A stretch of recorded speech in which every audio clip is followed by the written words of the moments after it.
สบายดีบรรดาท่านแขกผู้มีเกียรติท่านยิงทันทรายที่นับถือและเพลงข้าพเจ้าพานุศักดิ์เกณฑ์วงศ์ประจันทร์หัวหน้าองค์การธนาคารแห่งสปปลาวข้าพเจ้าขอถือเป็นเกียรติต่างหน้าธนาคารแห่งสปปลาวรายงานสภาพการเคลื่อนไหวเวียดนามจุดสุ่มประจำเดือนเมษายน 2025 ของธนาคารแห่งสปปลาวให้บรรดาท่านได้รับทราบโดยสังเขปคือดังนี้ปัจจุบันเศรษฐกิจของโลกพร้อมเผชิญหน้ากับสิ่งท้าทายหลายด้านโดยเฉพาะแม่นราคาค้ำที่ได้เพิ่มสูงขึ้นสืบเนื่องมาจากการขยายตัวทางด้านเศรษฐกิจและความเข่งตึงทางด้านการค้าโลกมาฮอดวันที่22เมษายน 2025ราคาค้ำในตลาดโลกได้เพิ่มสูงขึ้นเป็น 3,468.63 ดอลลาร์ต่อออนซ์จาก 3,120.55 ดอลลาร์ต่อออนซ์ในระยะต้นเดือนเมษายน 2025ซึ่งได้เพิ่มขึ้นถึง 10.04 ส่วนห้อยเนื่องจากหลายปัจจัยเป็นต้นแม่นสงครามการค้าระหว่างสหรัฐอเมริกาและสาธารณรัฐประชาชนจีนการมวนค่าของเงินดอลลาร์และความต้องการค้ำของบรรดาธนาคารกลางในทั่วโลกสำหรับราคาค้ำของสปปลาวได้รับผลกระทบเช่นเดียวกัน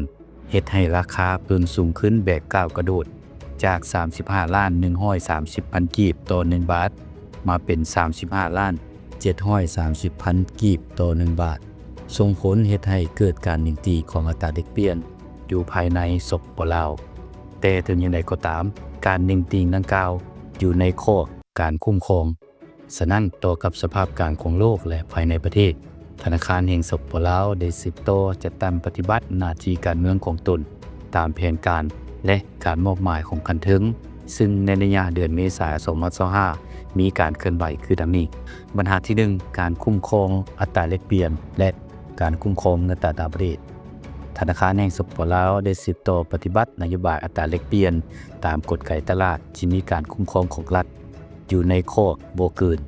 บวกลบ 6.5 ส่วนห้อยเทียบใส่อัตราแลกเปลี่ยนทางอีกและได้สืบต่อเก็บซื้อเงินตราต่างประเทศจากภาคส่วนต่างๆโดยเฉพาะผู้ส่งออกและผู้ลงทุนโดยตรงจากต่างประเทศเพื่อสร้างความเข้มแข็งให้คลังสำรองเงินตราต่างประเทศและห้องรับให้การรัดส่งสินค้าบุริมสิทธิ์จำเป็นซึ่งมาฮอดท้ายเดือนเมษายน 2025คลังสำรองเงินตราต่างประเทศที่อยู่ภายใต้การคุ้มครองของธนาคารแห่งสปปลาวสามารถกุมการนำเข้าได้ 4.53 เดือนโดยปฏิบัติตามข้อตกลงว่าด้วยการนำใช้เงินตราต่างประเทศอยู่สปปลาวฉบับเลขที่ 11 ทหลลงวันที่ 3 มังกร 2025ฮอดท้ายเดือนเมษายน 2025ได้มีบริษัทมาขออนุญาตนำใช้เงินตราต่างประเทศจำนวน 7 บริษัทในนั้นบริษัทที่ได้รับอนุญาตให้นำใช้เงินตราต่างประเทศมี 5 บริษัทธนาคารแห่งสปปลาวได้ออกหนังสือยั่งยืนเพื่อเปิดบัญชีเงินฝากเฉพาะเกี่ยวกับการนำเข้าส่งออกให้บริษัทนำเข้าส่งออกจำนวน 5,277 บริษัทในนี้มี 3,429 เทื่อบริษัท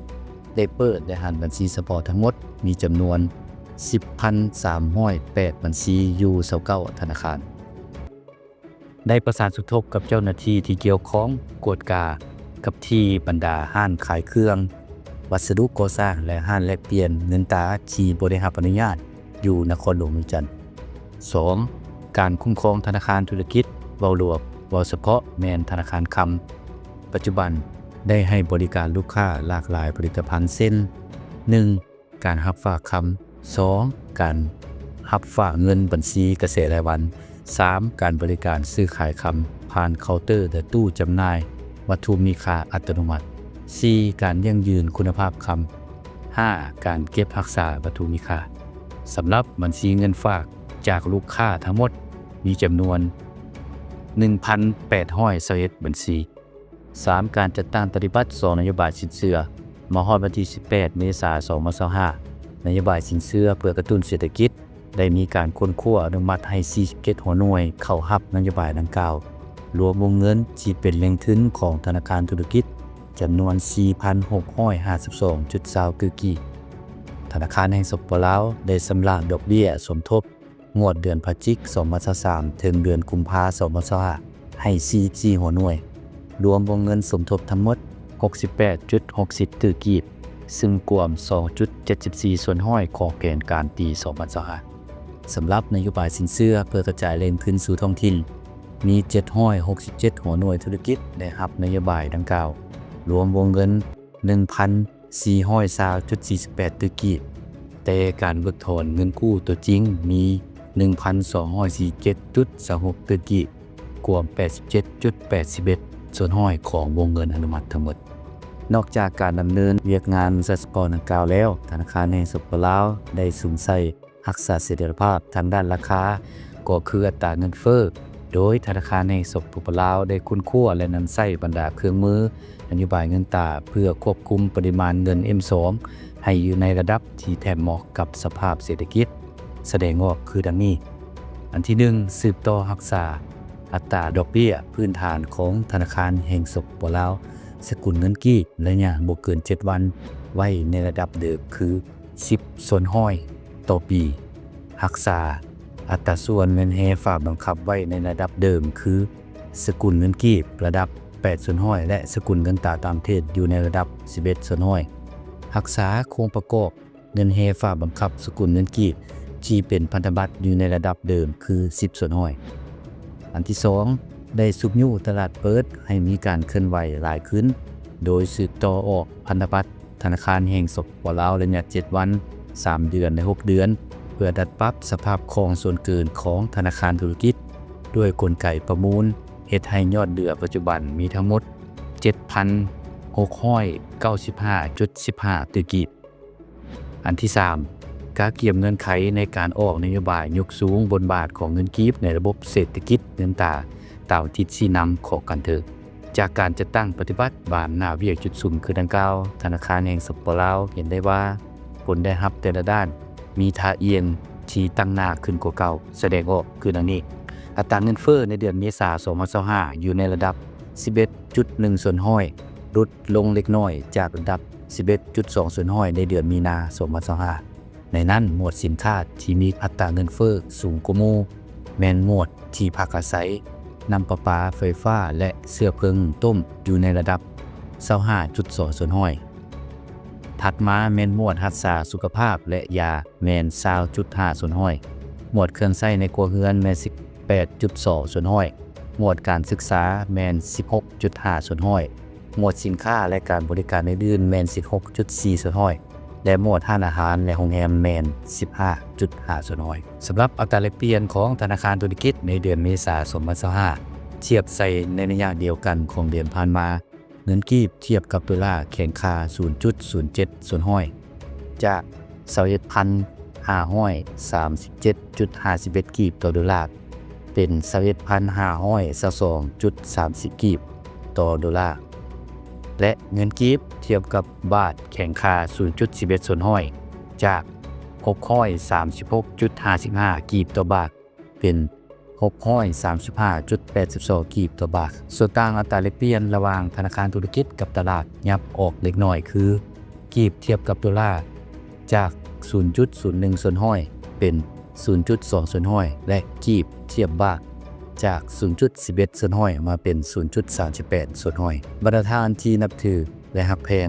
เพื่อสืบต่อจัดตั้งปฏิบัติหน้าที่การเมืองของธนาคารแห่งสปปลาวในเดือนพฤษภาคม2025ธนาคารแห่งสปปลาวจะสุ่มใส่บางหน้าเวียดจุดสุ่มของตนคือดังนี้อันที่1สืบต่อดำเนินนโยบายเงินตราแบบผสมผสานไปเคียงคู่กับการประเมินการจัดตั้งปฏิบัติบรรดาเครื่องมือนโยบายเงินตราเพื่อกำหนดทิศทางการจัดตั้งปฏิบัตินโยบายเงินตราในแต่ละระยะ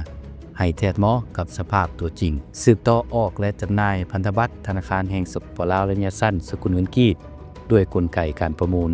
สืบต่อจัดตั้งปฏิบัติการรวมศูนย์บัญชีเงินฝากของรัฐบาลอยู่ธนาคารแห่งสปปลาวแต่กาเกียมจัดตั้งปฏิบัติการจ่ายดอกเบี้ยให้รัฐบาลร่วมรวมศูนย์บัญชีเงินฝากกาเกียมกองประชุมคณะกรรมการนโยบายเงินตราของธนาคารแห่งสปปลาวครั้งที่2ในปี2025ในนี้จะทบทวนคืนการจัดตั้งปฏิบัตินโยบายเงินตราและทิศทางการดำเนินในต่อหน้าเช่น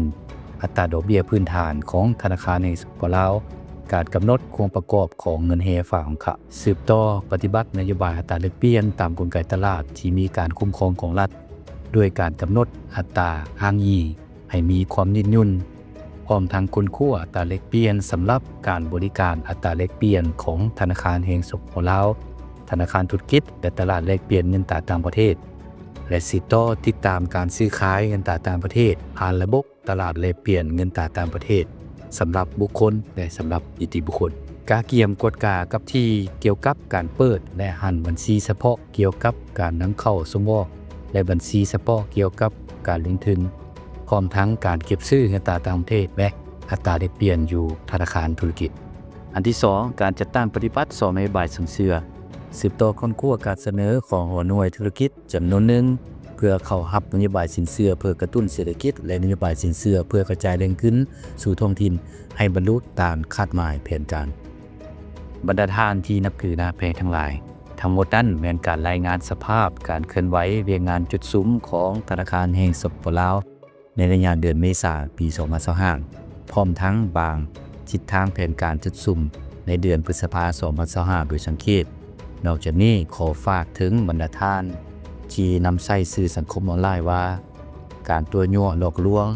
เอาเลขบัญชีหรือ QR ที่เป็นบัญชีแอบแฝงเพื่อให้โอนเงินผิดและแอบอ้างเป็นการจัดตั้งช่วยเหลือสังคมใดหนึ่งด้วยการเอาเลขบัญชีหรือ QR ของตนหับเงินดังกล่าวจากสังคม